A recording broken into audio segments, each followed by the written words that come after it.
Good to see so many of you present here in person in this event. So I'm very happy as an outgoing president to wish you all welcome to this 26th WFSF World Conference. You know, WFS had every second year since the establishment in 1973. We are conducted and organized World Conference. So this is in a tradition, long-standing tradition of the WFSF. The topic of this conference is thriving together, and due to the current geopolitical situation and also, you know, the emergence of a lot of challenges, also political challenges that we are facing in the current society, I think the ideas and the topics that we are supposed to discuss in this conference is very appropriate, and I'm really looking forward to those discussions. Let me express my sincere gratitude and thankfulness to Institute of Futures Research at the Stellenbosch Business School for hosting this. That's really very, very appreciated, and you have done an amazing job, so thank you very much. And also thank you to all those other contributors and above all to you participants that are actually coming here to discuss with us. Last but not least, let me also use this opportunity to thank Be Open Foundation, one of our central partners. The founder of this foundation, Elena Baturina, and her think tank are among those who try to accelerate the shift towards sustainable practices. Elena is a consistent supporter of creative education and sustainable initiatives, so this is just impressive. Thank you. Hereby, I declare this conference for open. Have fun, discuss, and reflect. We all need your ideas now more than ever. But before we start, let me also introduce our incoming president, Jan Berger. There you are, there you are. So, you want to see a few words before we start? Jan, please. Thank you. I'll keep this very short because I'm looking forward to the keynotes. I too want to extend my thanks and gratitude to the whole team who organized this conference here. So this is wonderful. It's also quite important. It's only been the second conference on the African continent, or third actually. Okay, sorry about that. There was a debate about that recently. I thought, okay, so it's third conference on the African continent, so that's quite important. There will be a session tomorrow at 11:30 where the new leadership of like the new executive board, Rosa Alegria, Luc van der Laan, Gabriele Rizzo, and Zhao Cheng will present their ideas for how to continue to thrive. And to all of you who are not members of the WFSF yet, come talk to WFSF members and see about joining. So wish everybody lots of fun, great exchanges, and I pass on to whoever comes next.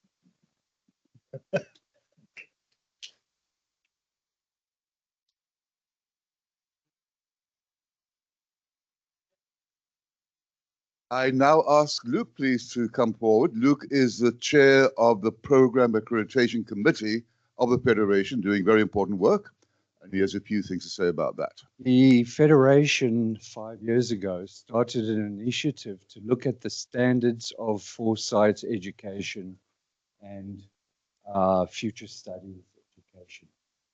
We have known for a long time that educational standards are an important facet of especially higher education delivery.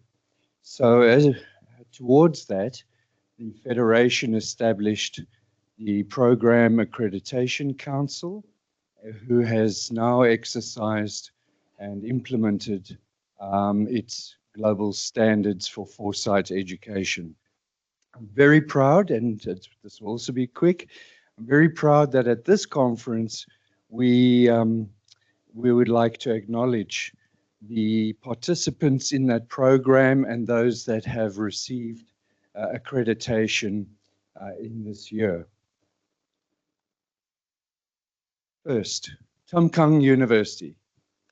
Tam Kang University applied in 2024. Accreditation was granted in that year, and it's for their two programs, a Bachelor of Arts in Educational Design. That program has 40-odd% of future studies embedded in it, and then their Master of Arts in Future Studies. Could we please have a round of applause for Tam Kang? University of Turku. As you all know, University of Turku has a very long tradition in future studies, something we're as a group, as a field, very, very proud of. I'm pleased to announce that the necessary approvals were processed yesterday, and we managed to close off that process and officially announce the accreditation of the University of Turku's programs, Doctoral Studies in Futures, Master of Social Sciences in Future Studies, Bachelor's Degree Minor in Future Studies, and a Certificate in Futures Guidance. Let's give them a round of applause.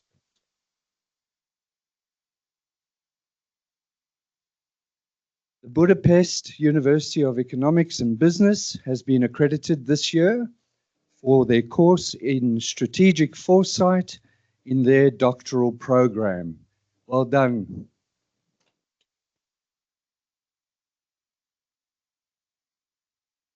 The École des Mines, PSL, in Paris, had their course. Now, I don't speak French. I'm terribly embarrassed. Approaches prospective. Where's Fabienne? Okay, read it. That wonderful.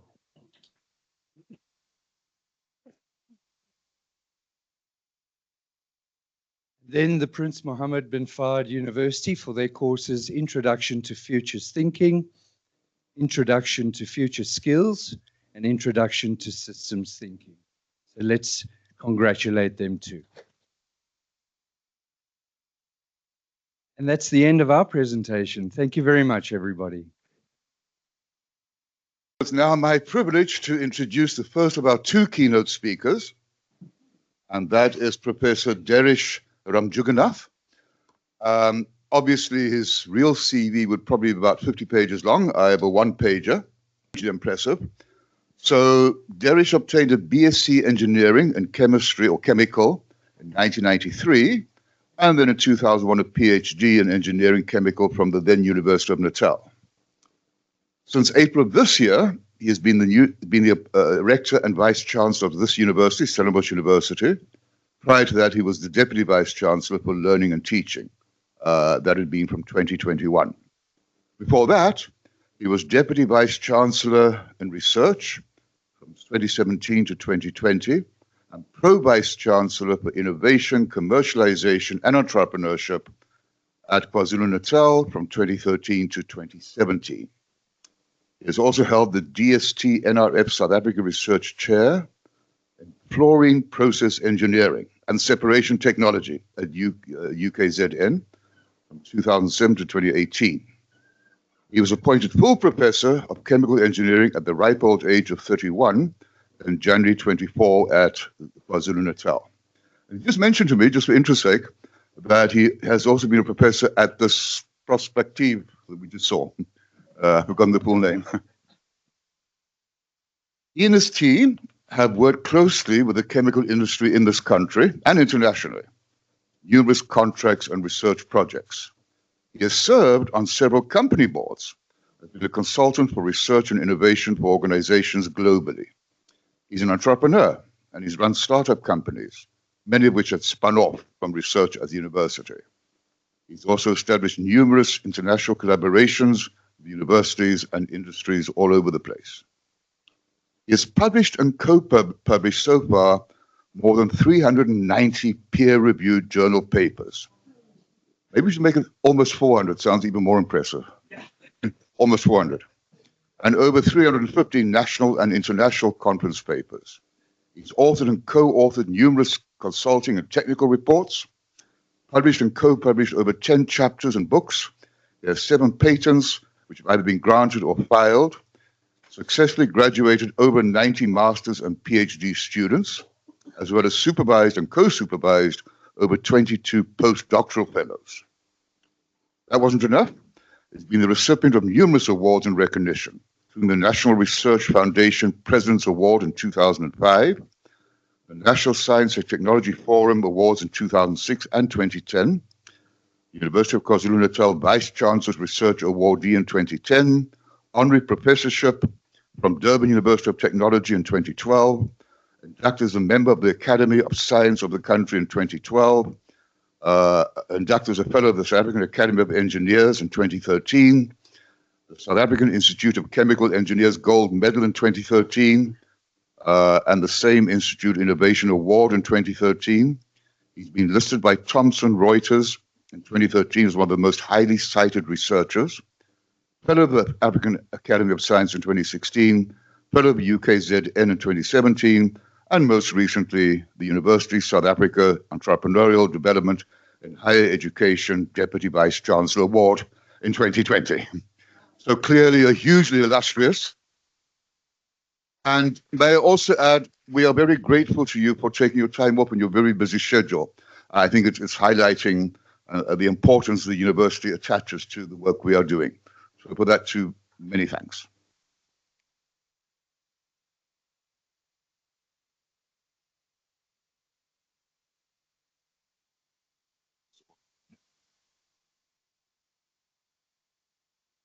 Thank you very much for that introduction, Andre. I was worried for a while there that the introduction was going to be longer than my keynote. But good morning, everyone. It's absolutely fantastic to see all of you here, and a big welcome from the University of Stellenbosch to our Bellville campus and to this particular event. It's great to see so many futurists in the room. And I'm actually feeling a little bit intimidated at the moment, right? Are you going to foresee what's going to happen in the next few minutes?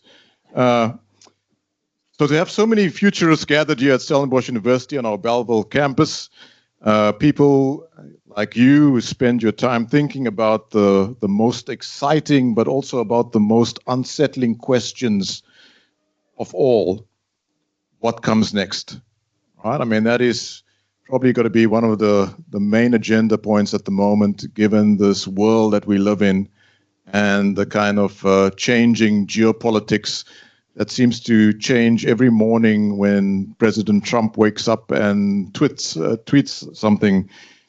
Or could be a tweet as well. But anyway, it's a privilege for me as the rector and the vice chancellor of Stellenbosch University to welcome you to the World Future Studies Federation's 2025 World Conference.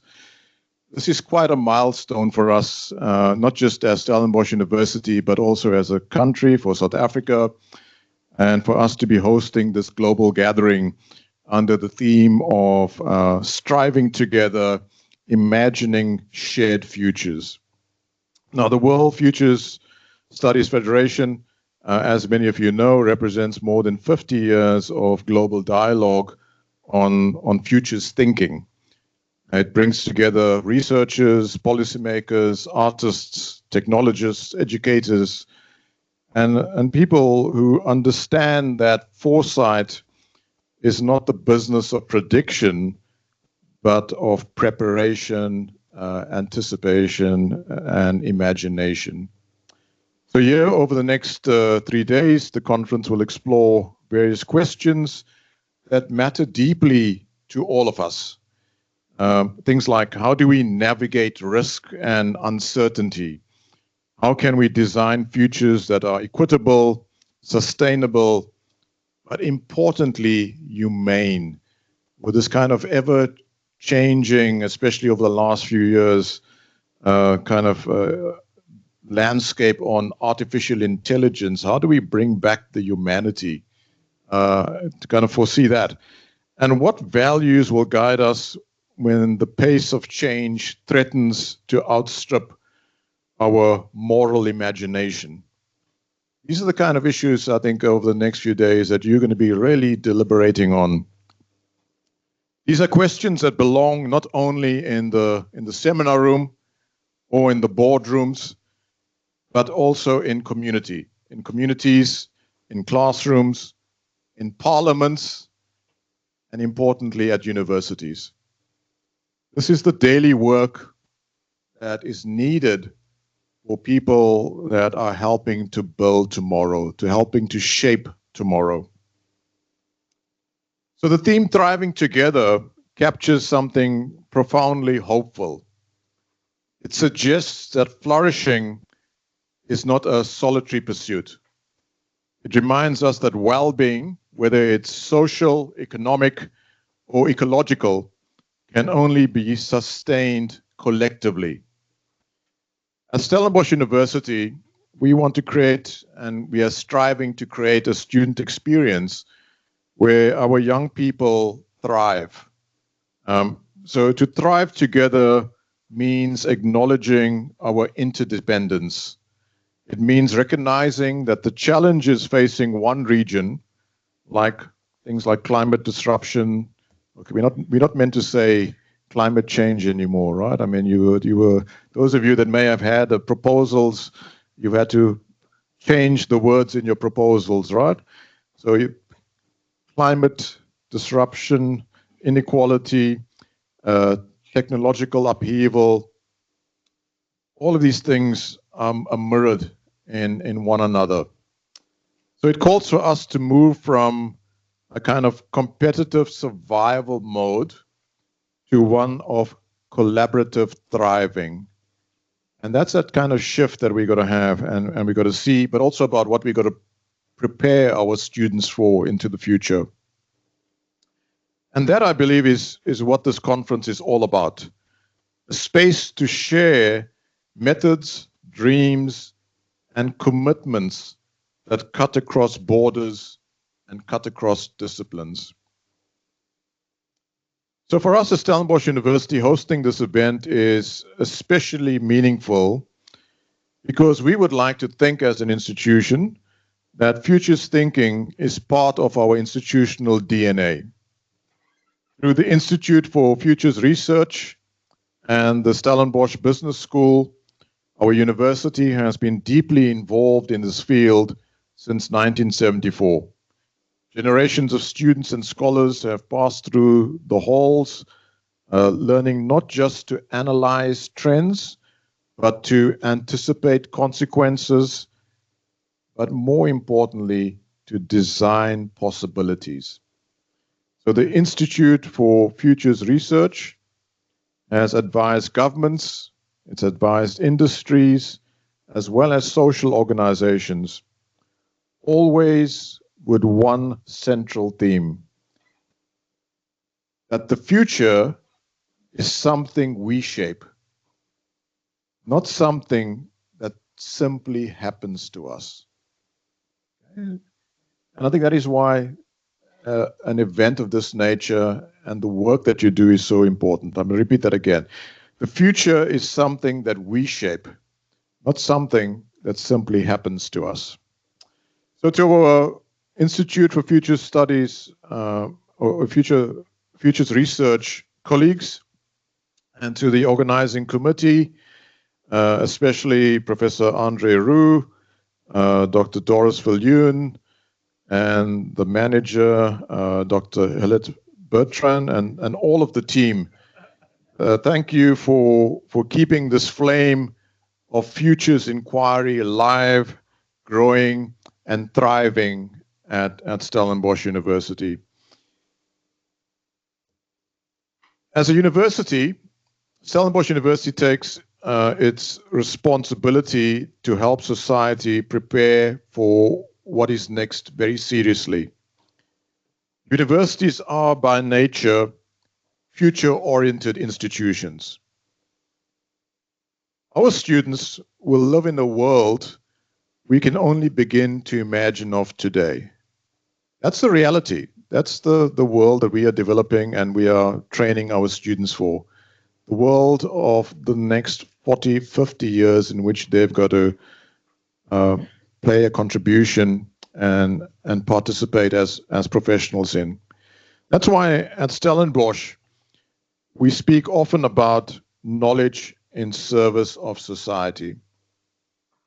It's why we invest not only in research excellence, but also in partnerships between disciplines, between academia and the industry, between the global north and south. And it's why we believe that Africa has a central role to play in shaping global futures, especially because our continent is, from a population point of view, so young. Young people, given the right access, are dynamic and they are inventive. The innovations emerging from Africa, be it in energy, be it in digital infrastructure, education, or governance, are not just responses to crises, but blueprints for possibilities. Futures thinking, at its best, is not abstract. It's a call to act wisely in the present. The scenarios and the models we build are only valuable if they lead to new collaborations, new systems, but importantly, new habits. So as you exchange ideas over the next few days, from quantum technologies to climate ethics, from artificial intelligence to community resilience, I hope that you'll all think about what happens when this conference ends. What are the alliances that can be formed here today that will be taken forward? What research will we be co-creating into the future? What insights can we take back into our institutions, but importantly, contribute to policy making that will drive the kind of future development? That, to me, is the real measure of thriving together, when imagination meets implementation. So on a lighter note, and of course, if at any moment the scale of our discussions feels overwhelming, remember you're at the Future Studies Conference. You chose to be surrounded by volatility, uncertainty, complexity, and ambiguity. So don't complain. But in all seriousness, that's what makes this community remarkable. The willingness to face ambiguity with curiosity, to face this VUCA world with creativity, but importantly with a sense of humor. I think we got to do that given what we're seeing playing out in terms of geopolitics at the moment globally. So in closing, to all our international colleagues, once again, welcome to South Africa. It's absolutely fantastic to have you with us. Doris told me that we've got colleagues from over 14 countries that are joining us at this event, over about 150 delegates for this international event, as well as to our local participants. Thank you for helping make this conference possible, but also to make it a great success, and to really leave a legacy in terms of this event coming to South Africa, but also coming to Stellenbosch University. And so to the President, Eric Overland, and the incoming President, Jan Berger, we are honored to host you and to contribute in our way to the work that's being done by the Federation and to the ongoing work that will be undertaken by the Federation. May these conversations over the next few days, these deliberations over the next few days, inspire you not just to imagine shared futures, but really to build them, to build the multiple futures that we have. So welcome once again to Stellenbosch University. Welcome to the World Futures Studies World Conference for 2025. and welcome quite literally to shaping and understanding the future. Thank you very much.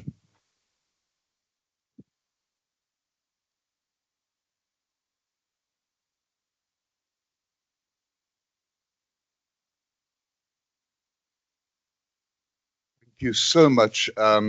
I think you've not only captured the essence of what future studies is or is not, but also captured the essence of the objective of this conference, thriving together, reminding us that thinking about the future is a team sport. Once again, thank you for being here in your very busy schedule, and hopefully you will remember us with fondness.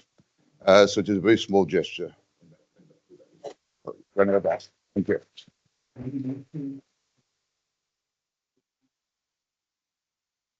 Right. We're doing very well for time. So Richard, you can take your time. Richard Slaughter, Professor Richard Slaughter, probably known to many of you, a veteran in the nicest sense of the word in future studies. He's a writer, practitioner, innovator in future studies and applied foresight. He acquired his PhD in futures thinking way back in 1982. Focused on integrating futures perspectives into teaching and learning at every level. He's a founding editor of the Knowledge Base of Future Studies, perhaps best known for his early work on developing critical and then later integral futures. In the early 2000s, he was Foundation Professor of Foresight at the Australian Foresight Institute in Melbourne, and also a former president of this federation from 2001 to 2005.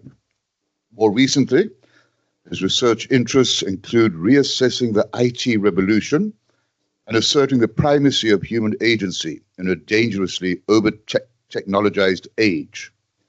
I'd also like to add that Richard very kindly and very ably headed the scientific committee for this conference with regard to reading all the abstracts submitted and taking the lead in sort of, I suppose, scheduling the next 3 days. So for that also, our deep gratitude, Richard.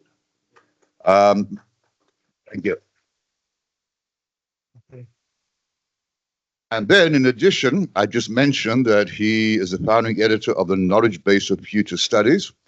Over the next couple of days, you'll all be receiving a USB with that entire volume as part of his heritage. Wow. Good morning, everyone. Boy, is it good to be here. Whoa. It's also good because back in the early days when we were getting started with the knowledge base hereafter KBFS, that Stellenbosch was one of the most enthusiastic participants. So come every year, I'd find myself packing up a little package of USBs and sending them over here.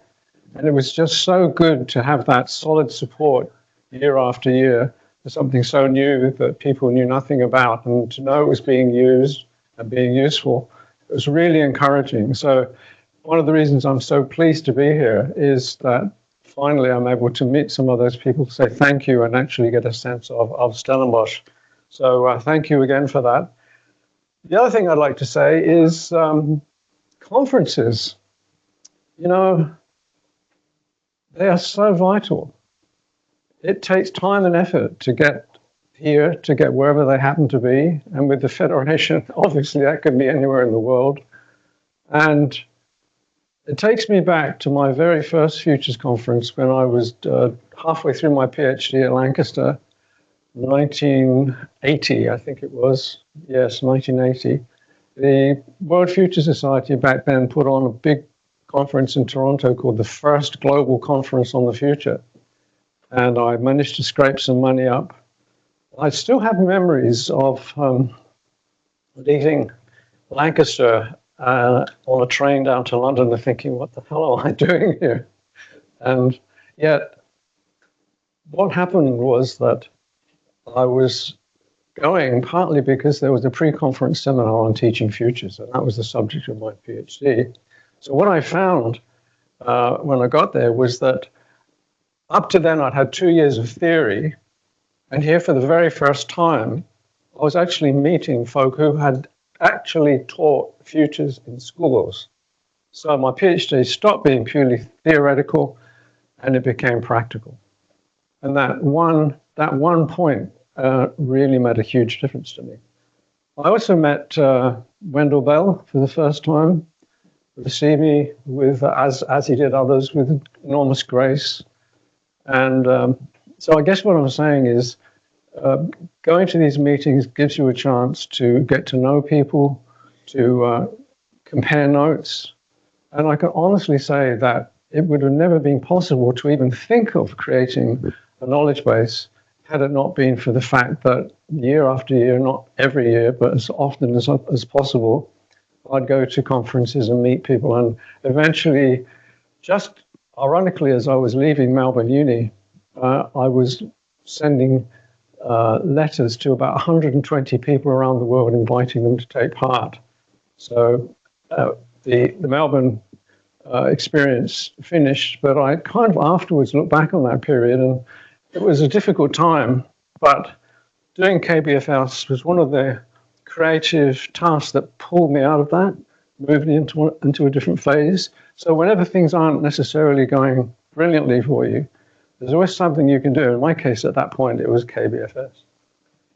Anyway, proto-solutions. Why proto-solutions? Because I truly believe that there are uncountable solutions to everything around us. And most of them aren't even considered, not looked at, not considered at all. But the more you look at it, the more it seems that we just need to get better at understanding what those solutions are. And it's a very positive way to respond to hugely challenging times. I've used this image in the background here deliberately because it was one of those events that have happened more frequently recently, where earlier limits suddenly get broached and people downstream or down the hill or a little later in time find that they're dealing with something they were never prepared for. So one of the things we can do, I think, is to get a slightly more dynamic feel for the world we live in. Oh, that's a good one. And a view of the world where these things aren't so unexpected, but they're sort of more understood. Before I do that, I just want to say I wouldn't be here but for people like this. These are 7 people who helped me actually find out what to do with my life. The guy on the top left is Frank Hansen. He was an artist. He co-designed a boys' comic in the 50s called The Eagle. If you've ever seen a copy of The Eagle, it's bright red with the eagle on the front and then a colored strip of down there and people and technology and ecologies. And without realizing it, I think I was programmed to be a futurist when I was about 8. Because what this series said was that, yeah, there can be really tough things ahead, real crises, nasty stuff that characterized in this context by the Mekong, a little shrunken green guy with a big head sort of floating around on this little floating platform. I mean, it was done so well. Some of the characters were actually people that Hansen knew well. So he had a sense of humanity infusing this varied vision of the future. Another person down behind this bird here is David Wingate. When I moved to Bermuda in whatever it was, 69, to teach, it was amazing. A kid from Portsmouth, working class kid from Portsmouth, visits a tropical paradise and thinks, whoa, what is this? So the sound, the smell, the birds, the vegetation, the weather, the coral sand beaches. And for random reasons, this guy became my best friend. And the reason was that he'd grown up in Bermuda. He understood it. He didn't see it the way that many people did and do as a platform for living. He saw it as a community of living creatures living in a certain sort of symbiosis with each other. So he helped me understand what was going on in the air, around on the land, and under the water as well. Could go scuba diving and see the coral reefs. Where I live now, my wife and I live in a lovely apartment built on the edge of a golf course. And people say, Richard, do you play golf? And I sort of thought, well, I wonder why I don't play golf. But the answer is that as soon as I was out of school, I didn't want to go and play golf. I wanted to be out in the bush with my camera. I wanted to be in the environment. I wanted to see more of it, enjoy it, be part of it, learn from it. That's all for, as a result of this guy's influence. This lady here, Joanna Macy, spent a week with her in a Buddhist monastery with a group of other so-called young leaders at the time. Many of you may have heard of her. She wrote a book way back called Despair and Personal Empowerment in the Nuclear Age. And that work about managing the kind of backwash of disastrously unwanted futures was the very foundation of her work. She had a strong foundation in Buddhism and Buddhist ways of understanding, but she wasn't sort of suggesting we became mini Buddhists, but more taking from that wisdom tradition, as Ken Wilber much later did, and showed us ways of understanding where our pain and grief for the world came from, what was behind it. And the way she tells it, the pain that we feel for what's happening in the world can also be the source of our caring for it. So there's a sense in which Joanna just inoculated me with this sense that it doesn't matter how disastrous things may look, there are ways of handling that. There are ways of dealing with it without being overwhelmed by grief or sadness. I don't want to take up too much time here, but meeting Robert Jung, my first Federation conference was in Beijing in '88, and I just couldn't believe sitting in the same room as people who were just legends to me and getting to know them. And I thought of Robert really as a kind of spiritual father in the field. He was unafraid. He was strong. He knew what he believed. I did an article for him in the Australian magazine 21C, and the editor called the article "One Man Revolution." Boy, you know, that certainly fitted. So, years later, when my wife and I were in Hiroshima, inside the museum, there was a book by Robert Bob, Brighter Than 1,000 Suns, sitting there in that museum. So this man had presence, he had continuity, he had strength. He was the kind of person that really helps to ground oneself, one's sense of what's going on. And there's that lower right here, lower left in the picture. One of the highlights of my life as a futurist was sitting down in Washington with Hugh de Juvenal, who's out of the picture, Wendell Bell and Hazel Henderson, and launching the first three-volume slip set of the Knowledge Base of Future Studies. To have folk of that credibility, that strength, that sheer dedication with me on that occasion was just mind-blowing. And then almost finally, Hedley Beer here, the much beloved professor of education at Melbourne Uni, he and I wrote Education for the 21st Century together, and because of that, it was possible to work with Routledge to do other things later. And then lastly, this chap here, I forgot his name. He worked with the Vice Chancellor of Swinburne University, and it's only because this chap saw the connection between what was happening at Swinburne and what I was trying to do that he said, you two should have lunch together. Now, if he had not said that, there would be no Australian Foresight Institute. So what I'm trying to say here is that, first of all, in coming to this point, it's not just about one of us, it's about what is behind and within each of us from these influential people that we meet. And they sort of flow into our world and help make possible the sort of things that we need to do. Try again. Here we go. So here's another person, Eleanor Rossini. She was one of the originators of the Federation.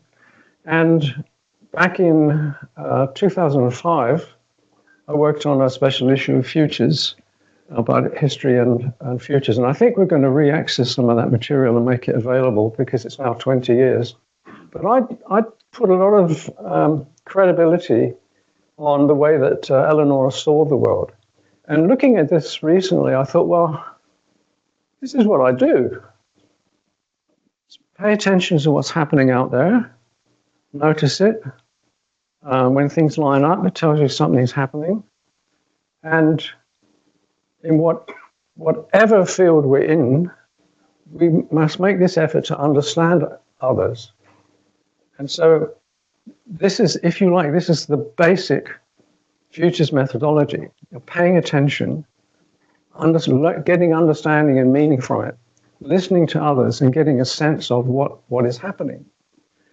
Interestingly, at the same time I was looking at this, I came across a little article about a group of people who go traveling together. And this group makes a point of reading material that is relevant to their future trip and a meeting, and then traveling together with a unified understanding. So there was this headline about what makes good traveling companions. And they put forward curiosity, open-mindedness, small ego. And I love this phrase, people who listen with their whole selves. Isn't that wonderful when that happens? So there's a kind of human sense of human capacity here, human focus. So back in 2005, I was trying to sort of figure out what is it about this organization? What does it stand for? So I put this together really to try and clarify for myself just exactly what was going on. And while I think of it, some of these slides are readable in this form, some of them are not. Some of them have got deliberately small text as well. And the reason for that is that the whole presentation will be available on the web, on the website. You don't have to worry about notes or reading everything. You can take it yourself, use it in any way you want. There are no copyright issues, zilch. So it then becomes something that you can look at in your leisure. But the point is that this organization really stands for something. And it's about exploring alternatives, figuring out what's going on, being sensitive to young people, working on social innovations, and of course, this working on the grounds of human futures. So the KBFS, way back in the beginning, that first issue, it had, if I remember correctly, 7 or 8 key articles, 10 what we call divergent perspectives, and no less than 5 bibliographies from different parts of the world. And as I think is obvious to you, we are making a kind of statement that this is not about one part of the world, one type of people. This is global, this is international, this is the big picture. This is not just some temporary local attempt. I mention it now because we've all had experience with commercial publishing, and that definitely has a role in what we do. I'm not trying to diminish it or in any way suggest it's not useful. However, there is a limitation with published material, and that is this awkward question of making money from it and copyright. And I'm a believer in copyright. If you write, it is really important that you are rewarded for that work. It's hard work. You deserve to be paid. But there's also a point that you reach when you've got some income from it where it really needs to be set free. And one of the things I think really marks the knowledge base is that it's written by futurists over time. So if you look back at the first issues, you'll find articles by people who are no longer with us. And you can, through their writing, get a sense of what they were thinking and doing and where this all started coming from in the first place, and then seeing how it develops over decades. There must have been about 5 or 6 editions, and there will be another one early next year. So it seems to me that this is the kind of resource that is really helpful, particularly for beginners who don't know where to start. And I have to credit a Norwegian futurist. I'm going to try and say his name. It's Kjell. Where's Andre? Is he here? Oh, Andre. Is that correct? Kjell? Eric, I mean, sorry. Eric. Is that right? Kjell? That's good, thank you. I was at a Federation conference and this Norwegian, Dale, thank you, anyway, you get the idea. And he said, wouldn't it be good if there was somewhere people could go to get a beginning grasp of what this is about? And I think that was that little one sentence or thereabouts, a short conversation, that was exactly where it began to make sense to me to think about doing this. And we just got on with it. So we've got the past issues now coming back. I was so delighted that Luke and the organizers managed to get the bulk of the thing onto a medium that everyone can have. So it goes away with you and you can just look through it and pick out whatever bits interest you. There's bits about methodology. There's all sorts of interesting stuff in there.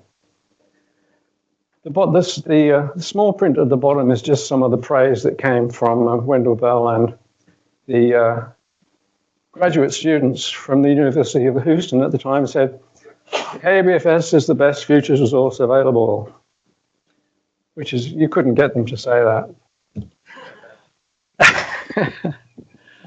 Okay, now this picture, this image, the architectural metaphor.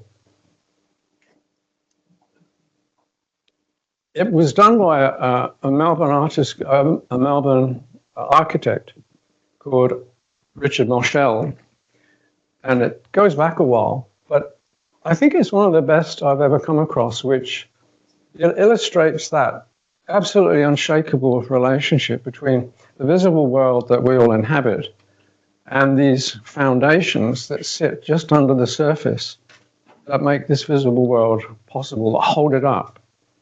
And so what he did here is to look at the superstructure, the physical superstructure, and then the social structure. And out of that, you start to unpack some of the stuff about social construction and values and so on and so forth. So it's the simplicity of that diagram and what it points to that really illustrates why you have to look beyond the obvious and why it makes sense to go digging for various kind of understandings. From my point of view, I'm not really into methodology as such. I think the way I work is a kind of methodology or way of doing things. But right at the top of my list comes this issue of clarity. I know that the world is complex. I know that there's no single voice that makes sense. I know that it's important if you're going to ask people to spend time reading or listening that you try and get it right. So I work very hard to try and get clarity in my own mind before I say or write anything. But I also use multiple lenses. I'm not committed to any single one of them. Different lenses for different purposes. And I think that really gets away from being really too involved in any one single way of knowing. It's not always obvious, but I think the fluid use of timeframes can be helpful too. It's always interested me that out in society, people never think about timeframes. but they're using them all the time. They're using literally everything we do can be seen in terms of short, medium, long, very long time frames. And I think really beginning to be aware of that and how so much of our lives get compressed into this here and now-ish kind of way of being, we just need to find ways out of that. One of the ways that appeals to me, it doesn't appeal to everyone, is the story of deep time. There's a lot of stuff about dinosaurs because kids love dinosaurs. I get that, that's great. But does everyone who likes to bring their kids plastic dinosaurs know that 62 million years ago, life on this planet nearly went out? And our whole existence as Homo sapiens emerged from creatures who had lived under the dinosaurs, literally, and were able to emerge and speciate, and out of which Homo sap came. So contingency, the contingency of the people I met to become a futurist, the contingency of historical contingency that is underneath our being here at all. We should thank the comet, because without it, we wouldn't be here. It'd be something else. Breadth and depth, not easy. It's a big challenge, but trying to bear both in mind. And finally, openness. Openness to criticism, welcoming criticism, asking for criticism, knowing that you're never right. You're right sometimes. And I think really being aware of the dynamics of ego, the way that the ego privileges itself without checking first. And once you know that, you can allow for it, and you can just tell it to get stuffed and get out of here, just leave me alone. Don't need you right now, go away. Human agency. And I think human agency is really what's at stake in this time. A few of these slides have been used before. A few were at Trento, and one or two of the fireside conversations of the APF. You'll have seen a few, but that's just the beginning. There are these issues about the Earth system, and the work that went on with defining planetary boundaries gave us a kind of meta map. I'm sure you're all aware of that. The issue of tipping points is, I think, germane to the discussion about understanding global change. We all know the temperature's going up, but there's something happening in here that I think needs more careful understanding. Two of the works I've drawn on is Global Change in the Earth System, which is a heavy, technical, scientific book with a lot of hard empirical data in it. And it's worth looking through that material, because to me that is the great proof of the way that humanity's impacts on the global system have occurred over time. And then with the time gap, you see the results appearing in the graphs about the system itself. Also, the Human Planet, beautiful little book, Lewis and Maslin, and it just tells a story, picks up part of that long history about early humanity and how we developed through various ways of obtaining food, and the shift from hunter-gatherer to farming, and the beginning of cities and so forth. So put those two together, and we have a really strong framework and other material like it. What I've done more recently is to get away from collapse theories, and I think I spent a lot of time with that because there a lot of attention is being paid to that by different people.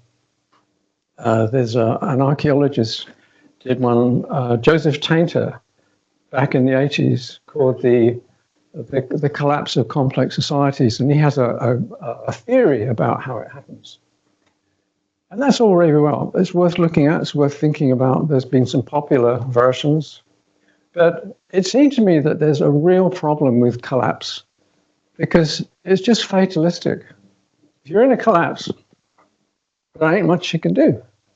So it kind of reads human agency out of the picture. So what I've been doing recently is trying out, so I'm in the trying out phase today and in other ways, of thinking about global change in terms of the system being forced to make corrections for the impacts that have been accumulated by human activity. So if there's anything in that, it's something to do with the fact that this is not despair talk. This is talk about being clear about what is happening in a system that doesn't need our permission. It's going to do it anyway. So let's get our heads around what is going on and get more clear about what's happening. We can track the rise of human impacts, and we can begin to understand what I refer to as these cloudburst events, where, as in that very first image, something happens that's very concentrated, very powerful, like a storm or the kind of flooding that we've seen in many places, loss of urban infrastructure on the edges of continents, all that sort of stuff. It's not really obscure anymore. It's clear that we have to adapt to the effects of changes that we have brought on that system. And in fact, this will probably go on for generations. So adaptation, informed by a sense of what the global system is and how it's operating, means that opens up the possibility not of despair, but of adaptation. Now, I want to shift ground a bit here because, as you know, I've spent a fair amount of time trying to get my head around the IT revolution. But I want to make a sort of prior point to that. And it's to do with the fact that we've been ushered into a different period by the emergence of a domain that we can neither see or touch. That's the digital domain. Incredibly useful, yes. But what seems to be happening is the kind of unawareness of the fact that human life has been analog from the very beginning. A lot of the things that are important to us are analog, and they're going to stay that way because we're not going to suddenly upload into the computer world. It's not going to happen. And so we've had this huge burst of innovations wash over the whole social economic landscape and raise this idea of digital as being important, powerful, the best, and in a way sort of underplaying the bedrock necessity and strength and power and reality of the analog domain. So this chap here, Robert Hassan, that book was published by MIT, interestingly. Interesting place for a book like this to come from. It really looks at this transition between analog and digital. Once you start opening it up, there's a lot going on there that we never hear about. So there's something to be said and done about balancing ourselves and knowing which part of this digital dream, this digital explosion needs to be put back in its box, and which bits make sense in the human analog world. And of course, the people driving the stuff are not really very interested in that. They just want to keep us pretty much entertained. And what I will say is the very last paper that I wrote for Futures, Human Agency and the Techno-Scientific Dilemma. That is probably the last piece I'm going to write on that because it took a year and I don't have years now to keep writing papers. I just got to do other things. One of the people most helpful here, Richard King, and his book, Here Be Monsters, don't like the title much, but for a very clear description of what technoscientism is, how it can be understood, how we can deal with the consequences of it. I don't know any better description than the one he gives in that book. There's a more recent one too called Brave New Wild, which I've got with me on this trip, but I haven't read yet. So we have a problem, and we have a problem with powerful groups, particularly in American society, who have made fortunes in exploiting a degraded version of what could be a brilliant internet. How can I say that? Well, there's a lady called Shoshana Zuboff. I think I might come to that soon. Yeah, there it is. Sorry, just had to check it was there. And she spent 7 years of her life going right back to the origins of Google and Facebook. She's an insider, so she knew the industry. She had street cred in that she previously wrote books on mechanization of work. So she's pretty practiced, pretty bright. What I found when I read her account of the beginning of those massive organizations, I realized that a kind of deception had been wrought on the rest of us, which is that private human spaces had been invaded long before anyone knew about it. And they were backed by patents that were secretly made at the time, literally secretly made. And I'm very afraid that the US government just stood back after funding some of the early stages like ARPANET, stood back and just let the companies run. The internet should never have been let into the hands of private companies. It today should be seen as a multi-leveled utility run by civil authorities for civil populations. That's what it should be. But what we have is completely different to that. The point here about this last bit, the problem with the way that technoscientism is being used now is that you can't see a way to stop it. And I'm getting very concerned about more and more references I hear to things like quantum computing. There are teams around the world racing to uncover how to use qubits and the rest to make really powerful computers that will make everything we've got obsolete. Now, what is the point? We're already trying to cope with other innovations that have disturbed and created upheaval in our time. Why on earth would we take another massive step? We've got something called AI. And by the way, I always say, please remember, there is no I in AI. Zilch. It's calculation all the way down. And this is not new. Joseph Weizenbaum, I think in the 80s, Computer Power and Human Reason, he called it machine learning. That's what it is. But somehow, the techies have managed to get into language this notion of AI as if that's correct, but it's not. It plasters over a huge epistemological blunder. There is no such thing as I.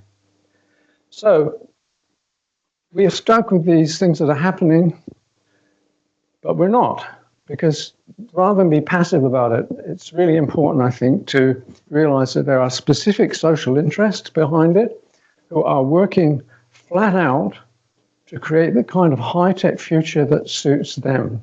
But that high future looks more and more like one of the classic dystopias that we all read about in science fiction. And so that's something to really pursue.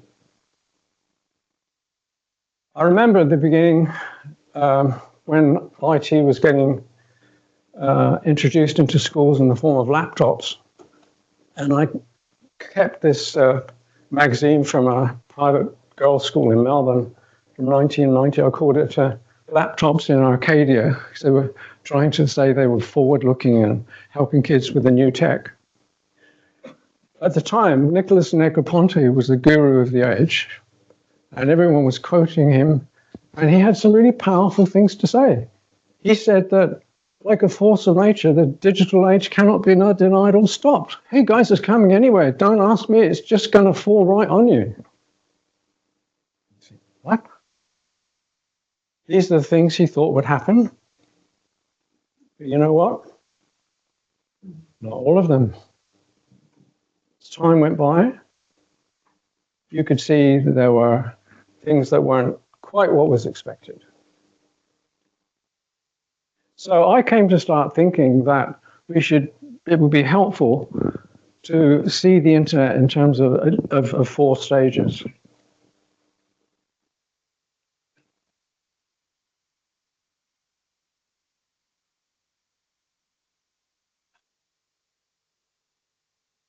There's a cartoon of you-know-who cutting the cords.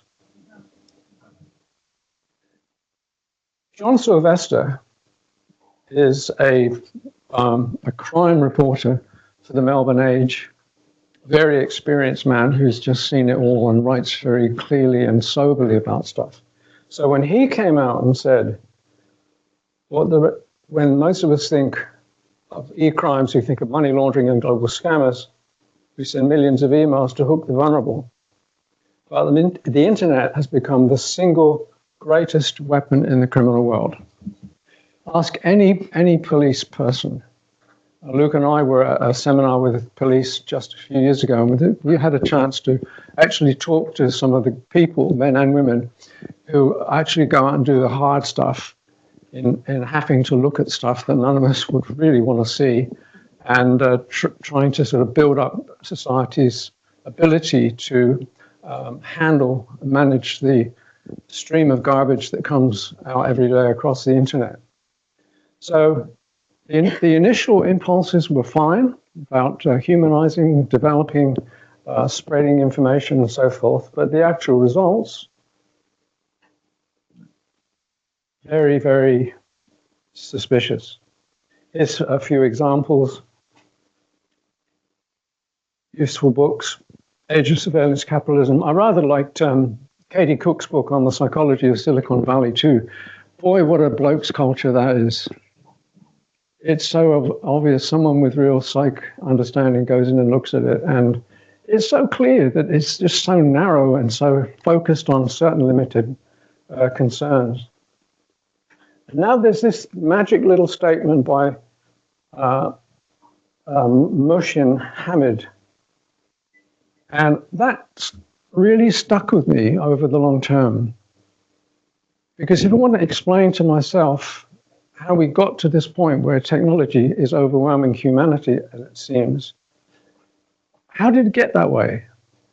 And for me, this is the simplest beginning of an answer, is that within the US environment and elsewhere, not just there, a sense of techno-optimism ungrounded in any profound understanding of technology. How could that be? Yeah, it makes sense. Alongside that, colleagues of mine have experience of a field called Science, Technology and Society, STS. And there used to be, at least in Australia, and I think certainly in Britain and elsewhere, a speciality that involved looking at tech in different times, looking how it relates to society, understanding the relations between them, and coming forward to give us a language and a methodology for dealing with it now. Well, the interesting thing is that most of those jobs don't exist anymore. So rather than unis being these privileged places where we put people to do important work to help us guide into the future, they've allowed this discipline to virtually disappear. And remember, I'm not even talking futures here, but this is a subsidiary field that would support and help what we do. So fundamentally, there's some big mistakes, as I see it, that underlie and help explain why we are where we are. Did we consent to this? Not one little bit. I was actually in a cafe not too long ago, and my wife and I are having lunch. This guy came along, brought his kid with him, and Dad sat down. Well, Kid, his toy. That's busy. And this kid sits there, and there was something about just the attitude of this kid's head that really made me think, oh dear, what's happening? On a much more serious note, this illustration, my blonde GF, is a Guardian documentary about a woman whose image was misused. Let's leave it at that. So if you ever wanted a sober and real, reliable insight into what's going on there, this is one of the best I know. You can just Google it and find. I said Google. Google can be useful. It's not just bad. But you can find it. You can look it up and find that documentary. And you have this one woman just speaking to you about her experiences. It's very, very powerful. AI slop. Some people think it will overwhelm the non-slop out there. I don't know. But it's certainly leading to a lot of really weird and odd imagery around the world. This piece came from an article about a woman going on to the metaverse and finding despicable behavior there. So she wrote a book about it, The New Age of Sexism, How the AI Revolution is Reinventing Misogyny. Now, technoscience is not a kind of objective thing, a natural thing. It always has human interests and values built into it. So if you want an indication of what those values are, you only have to go to the evidence and have a look at it. And you can see perfectly well what the values are and what's going on.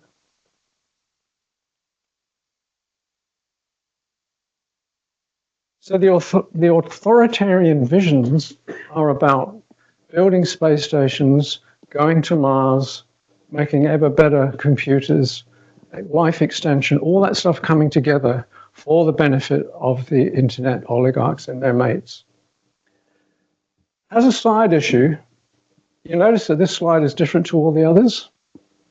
The reason it's different is that I made the mistake of allowing a horrible little nuisance called Copilot do something. Right? My original image, yes, it had the robot, but the point of the image was that the robot was standing in front of a university. You know what? Of course it didn't understand that. So it enlarged the robot, lost the university, and shrunk the text. So I left it in there just because that's a genuine example. If you let it play with your stuff, I mean, beware, anything can happen. So it's worth reading, but I like that last bit. The tech oligarch's faith offers nothing for the rest of us who cannot afford to live anywhere other than in the real world. So, human agency. What is human agency? How is it expressed? I took this picture in the Tate Gallery in London some years ago. Some brilliant artist had the idea of literally taking a flying death machine, a fighter, flipping it and covering it with this layer of metallic shine. And she turned something, it's a woman, turned something from disastrous, awful, meant to kill into, God, that's interesting. What a great looking shape. What? Look at that. So I try to think here of what are some of those things that characterize us? And here are some of them. But if you look at techno-scientific values, they're very different. These are two different worlds. I know they can come together. There's ways of getting through that. But all that and this. So there are different dynamics going on here that we have to try and get our heads around. Now, this is not a very great slide, but it's really important that I put it in because one of the things I had to do in part of my PhD was to go into a bit of our old mate Jürgen Habermas, and not very far because it's pretty heavy-duty stuff. The point of this here is that Habermas talked about constitutive human interests, and the most basic of them was the technical interest, basically about economy, efficiency, and effectiveness. And when I look at IT, when I look at what's happened to it, that's what I see. When I look at a lot of high tech, I see, yeah, it's an expression of the technical interest. Go up one level, the practical interest is to do with interaction, it's interpretive, it's about achievement of communication and understanding. Clearly, the human stuff. And then the last one, the brilliance of Habermas, emancipatory interest. He says these are inherent in ourselves, in our societies.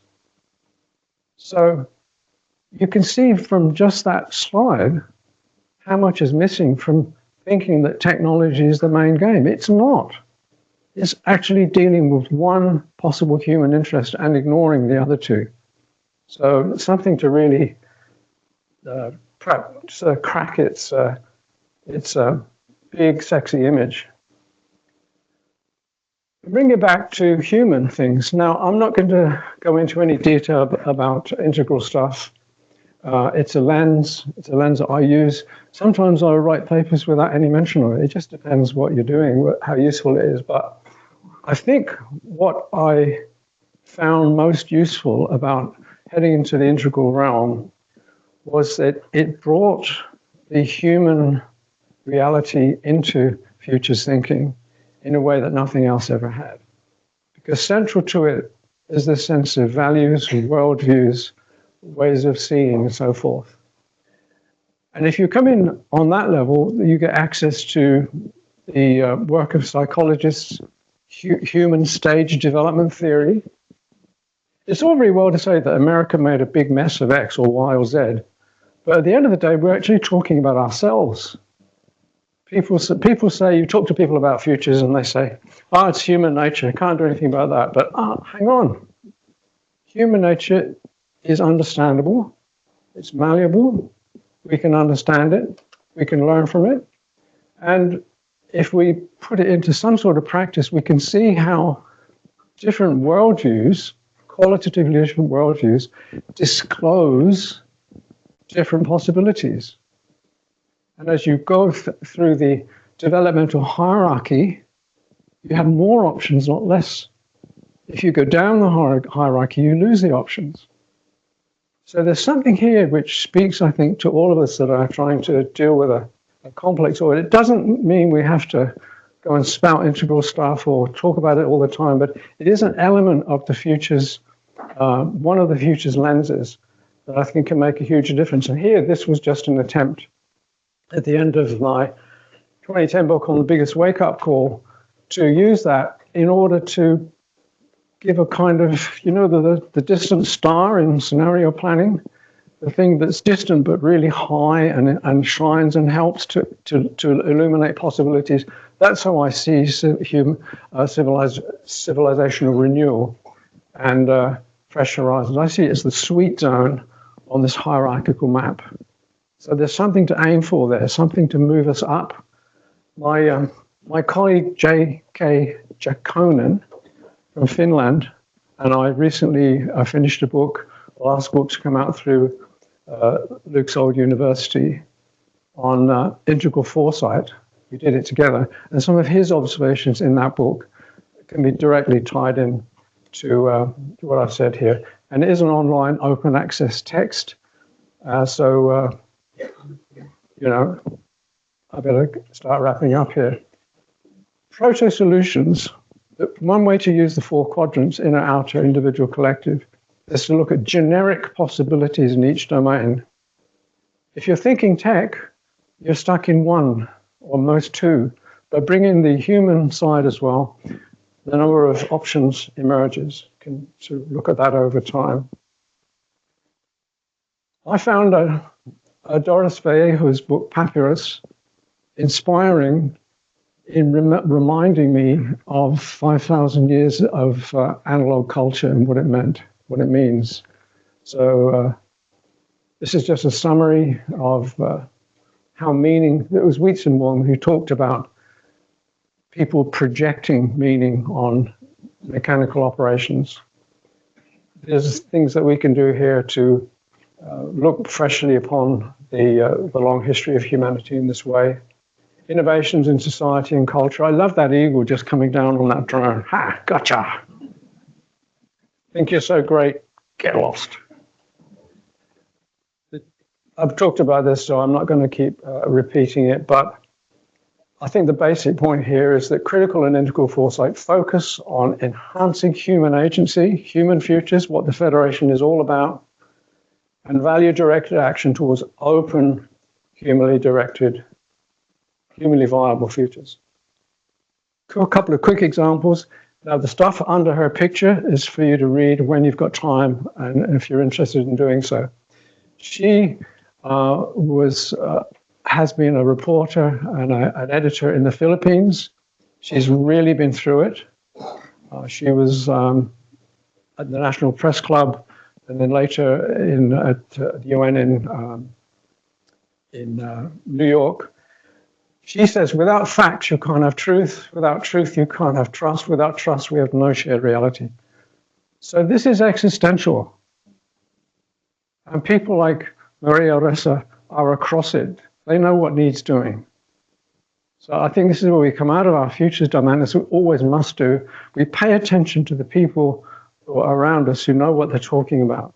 We listen to them, we learn from them. Not really time to go into this, but there is so much that can be done and should be done. I do not understand why local authorities in all sorts of places aren't simply beginning to put the bits and pieces together to provide this public utility in a way that makes sense. It does not have to belong to the oligarchs. Remember, not one of them ever asked our permission for what they did. They have no social license whatsoever to operate. They just need to be reminded of that and for alternatives to be built. And so to be specific about that, whoops. Tim Berners-Lee was one of the people who invented the internet, the World Wide Web, and he gave it away because he wanted it to be open and free. And even now, all these years later, he has proposals on the table that need supporting. I don't know. I imagine someone will get to it at some point.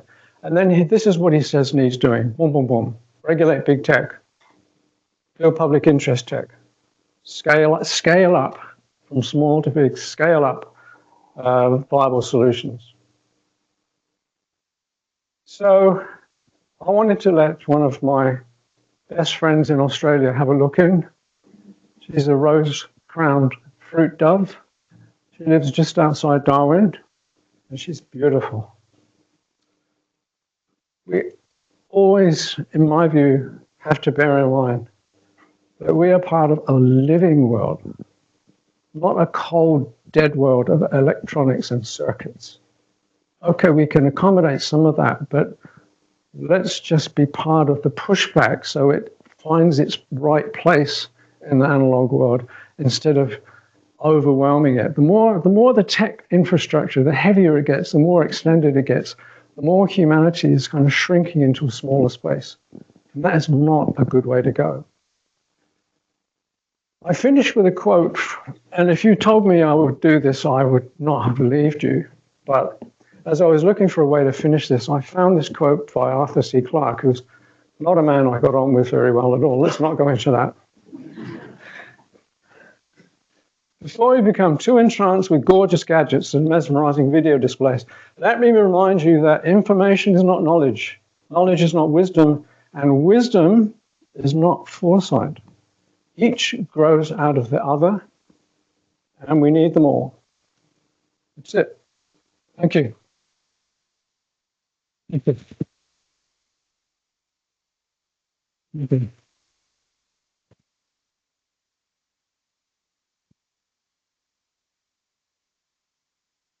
Richard, thank you so much. Thank you so much. You said so much of such deep and profound importance. I can't see you. Oh, there you are. I jotted down a few things which doesn't really do justice. And initially I thought, well, this is a good list for futures to be aware of. And I realized these are life lessons. Things such as thinking in a multidimensional way, globalism, your evangelical passion, your authenticity, the importance of clarity, being provocative, but above all, the importance more so than ever before in this world of AI and the like, the importance of the human factor, the living beings, breathing, warm living beings. And we should never lose sight of that, along with human agency. And then at one stage towards the beginning, you mentioned some well-known people who played a role in your life, people like Wendell Bell and Hazel Henderson, Eleonora Massini, and you said something along the lines of you were privileged, you were almost awestruck by being in the same room as these legends. I think we can say the same about you. Ah,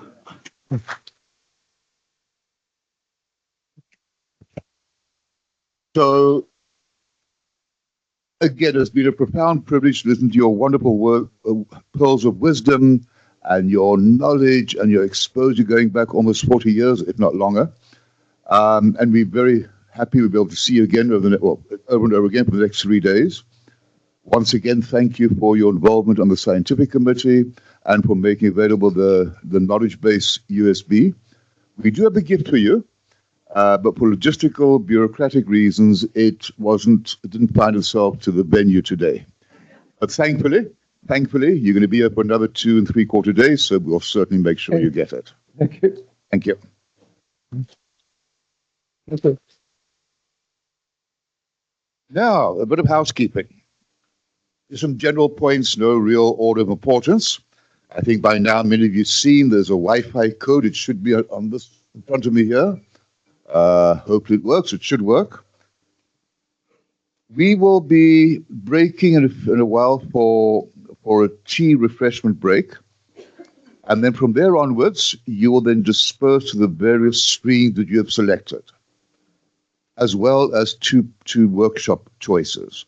Now, the various streams of the workshop will be conducted in 5 different venues, obviously, going by the names of Yellowwood, Marula, Mopani, Rooibos, and Fynbos, which I think are all types of trees, if I'm not mistaken. It doesn't make much sense to you. There will be various people, ushers, as we're going to call them, various people, as you can see here, thank you so much, will guide you in the right direction. So just look out for, I know it's you and a few others. I think there's another one, and that can also help out.